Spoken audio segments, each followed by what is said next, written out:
Hey YouTube, today we're going to be doing a left joystick replacement on a GPD 3. Basically, I busted mine not too long ago, just shortly after getting it. It was my own mistake. Don't take this as the Win 3 has like defective joysticks or anything like that. It's really my own fault. But yeah, no, this is just a quick recording. I have a better microphone setup than this, so I'm a little sorry, but you're gonna have to make do. Yeah. So on the GPT-3, you can take off these little joystick caps.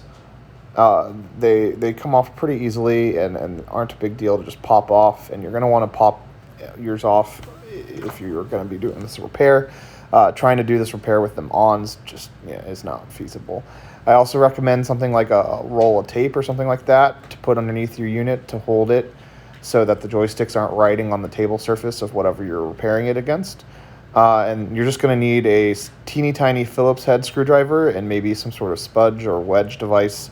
Just something small and plastic that can kind of get in where your fingers can't, so you don't bust up your fingernails. If you don't have one, your fingernails will probably work, but yeah. So there's 7 screws on the back side, and they're really your main obstacle into getting into the device.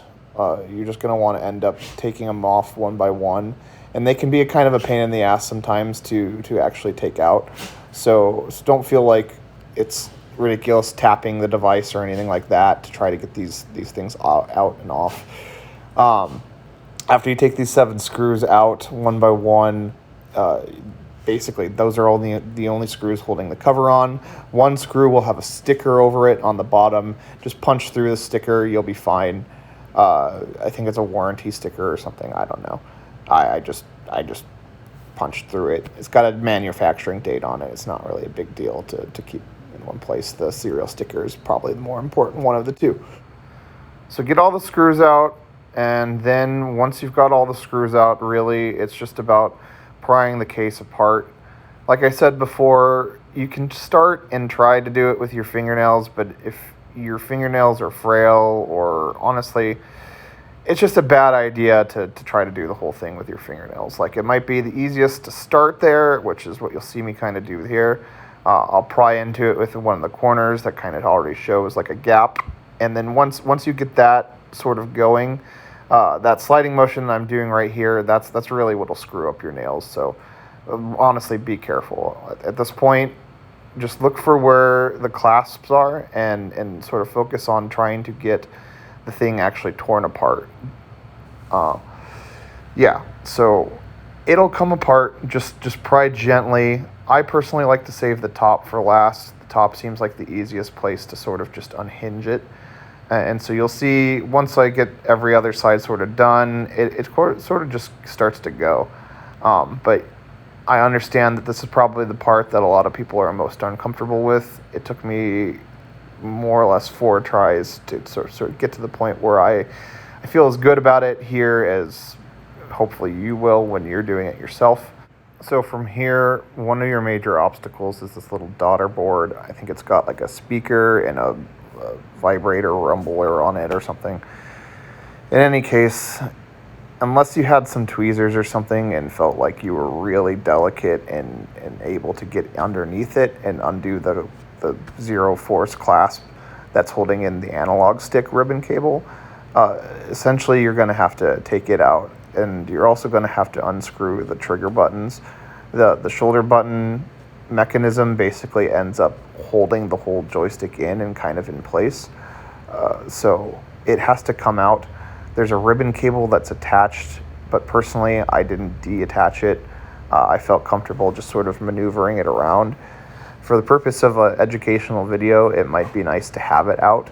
As you'll see later on, it kind of gets in the way as I try to maneuver the new analog stick in, but you don't actually have to take it out to do any repair here. Just know that you're going to have to sort of move it up and down as you get to the screws underneath it. So yeah, the gist of it is be prepared to take out this little board here. It's just a small little board. There's actually, I think, 2 of them. This top one will come off completely, and you'll see in a second, the only thing holding it in is another zero force ribbon cable clasp thing on it. It's similar to the one that you're going to have to undo to replace the joystick, so don't feel too weird having to undo it. Another little thing to note here is that the screws that are in this little daughter board are actually significantly longer than all the other screws you end up using. I think there ends up being 3 different kinds of screw sizes. A longer one that you see on 2 of the screws right here, a shorter one that holds in the actual analog stick, and then the last one is the same size all around for pretty much all the other screws, like the case screws that you started with to get in. So I'll show you in a second. Yeah, here's the teeny little screw, or the longer screw. And so yeah, make sure you keep that particular screw size straight. I actually messed it up and had to redo it, and so you'll see a couple cuts in this video where basically I screwed in the wrong screw and realized it after the fact. Those screws are the only size screw that'll actually connect into the device. They're the only ones long enough that'll hold that board back in. So if you do mess up, you'll pretty much know it. Just try to keep track of where they are.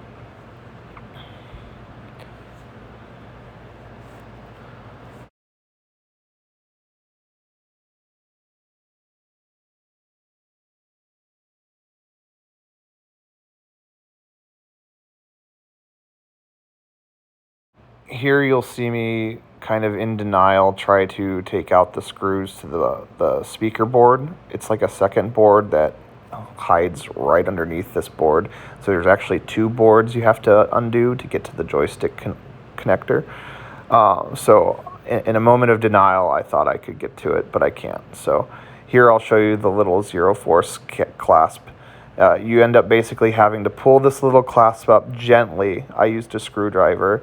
And then once it's up, you can pull the cable out. And then the same thing for reinserting it. You basically make sure the clasp is up and push the ribbon cable in and then push the clasp down. If you've ever built a PC before, it's sort of a familiar feeling, but I've been told that people have broken these kind of clasps before, so just be gentle. And so here, this is the speaker part of the device, basically. It's held in by 2 screws. I think the screws are actually mounted into the thing, so they're not going to be lost. If they're not, I got lucky. So make sure you keep an eye out for that. But I just rested it on the battery like this, and that gave me the clearance I needed. You'll see here a little piece of tape on top of my analog stick that was actually from some glue. I glued this thing together when I originally broke it, and fortunately it was enough to sort of keep it together. That plus the shoulder buttons really kind of held it in place for it to be usable. But I threw a piece of tape over it just to make sure that the glue I used didn't end up like gluing itself to the shoulder buttons or anything like that after the fact. And honestly, I'm kind of glad that it glue didn't stick to the screws here. So you'll see me take out both the screws to the analog stick, and like I said before, just kind of moving the shoulder buttons around. At this point, you'll basically have everything you need to actually take the old analog stick out. There's this clasp. Make sure you unclasp it this way. I had some confusion thinking that the white part was the part that you were sort of unclasping, but I worry if you put too much force on it, you'll break the whole shebang. So just note that you're pulling that black piece up like you were. And this is the old joystick. Like I said, you'll see the super glue, crazy glue I used. An error I made on my first time around was actually trying to screw the analog stick in before fixing the ribbon cable. So I recommend you try to actually stick the ribbon cable back into the connector before doing anything else. The way that it sort of is and holds form, it's just easier to do it this way. If you don't do it this way, the actual ribbon plastic kind of will get bends in it potentially, and the original stiffness that it comes with just makes it easier to sort of push in before you do any screwing.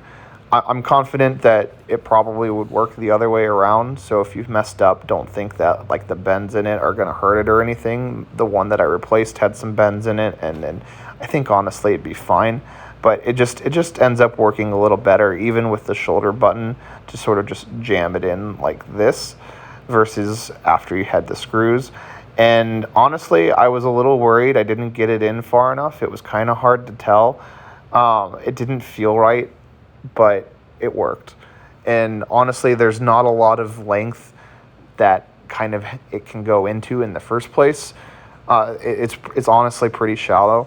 So don't let it nerve wrack you too hard. My honest advice is give it a whirl, screw the joystick back in a little bit, and then flip the device over once you have the daughter board sort of secured back in, and just test it. So, yeah, it won't feel right, but you can be reasonably confident when you get it. And if you really need to, you can kind of give it on a little tug, and sort of see if it's in there right. It shouldn't pull out if it's clasped in there right. Not a huge tug, but a small tug.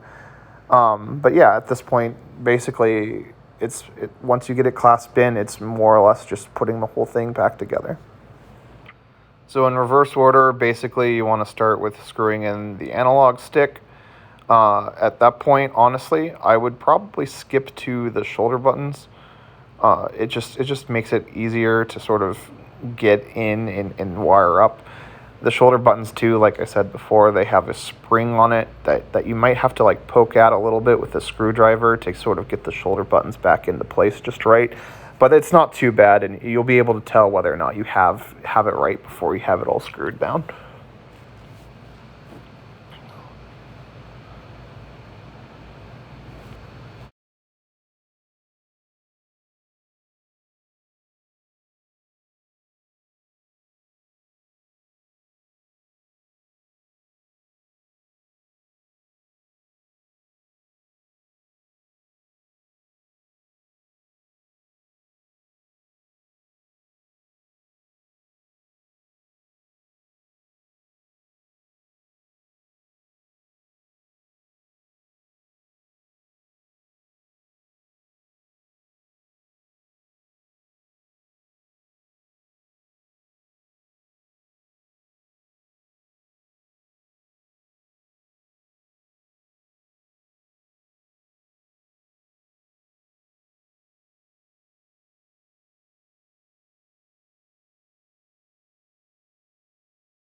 I didn't realize it when I took the daughter board off that rests on top of this speaker, but there's actually two little pegs here that it has holes for next to the screw slots.